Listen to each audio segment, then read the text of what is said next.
Jeff, you're in Wiltshire. Now, there's an area there where Ukrainian families who've come to Britain are settling. Tell us more.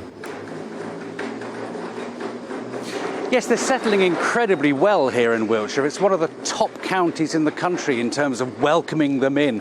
Over 1,000 have applied to come to Wiltshire. They've all been accepted. 700 of those have arrived already, and we're hearing they're settling in very well indeed. So let's speak now to Councillor Richard Clewer. Richard, great success story from Wiltshire, isn't it? It is. It's been really good to see.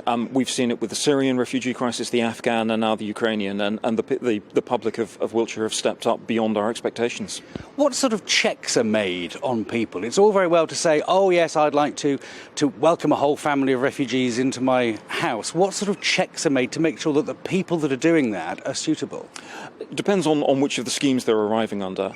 Under the host scheme, we will be informed once a host is matched with refugees, once visas are issued, and we will then go and make sure that both the accommodation is suitable, but that a DBS check's carried out and that the people who are hosting them don't have any nefarious motives, particularly when you're dealing with children. That's really important.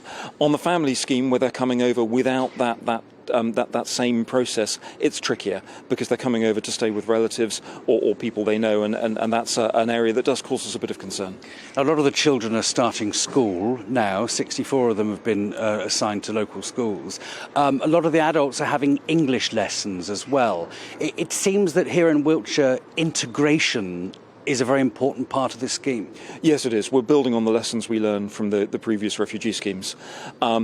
English as a second language is really important. Most of the refugees coming over don't speak English. Russian's the second language in Ukraine, and Google Translate it works, but it only works so far. I'm hearing some very interesting errors. Apparently Justin Bieber translates for kitchen. I've no idea how. Oh, okay. Justin Bieber translates as kitchen. Apparently, Google Translate is picking up kitchen and turning it into Justin Bieber. So, yes, we're making sure we've got English as a second language courses running to give people, the refugees coming over a chance to start learning English, to integrate the children into schools, and that means making sure we're finding the right school for them. And we're a large rural county. We have school places. They may not be in quite the right place. So, yes, there's an awful lot of work, an awful lot of support going in. Then with the communities as well, our community hubs have been really good, both at providing that community support, but also at making sure that there are ways in which the refugees can then meet up with other refugees, so they can sort of keep in or feel as if they're keeping in touch with home, as well as settling into their new communities here. Settling in and integration is key. Well, yes, I mean, whilst Wiltshire has had an amazing response, it's worth noting that Wiltshire isn't the only county that's had a good response. The response right across the UK has been quite amazing, frankly. Back to you.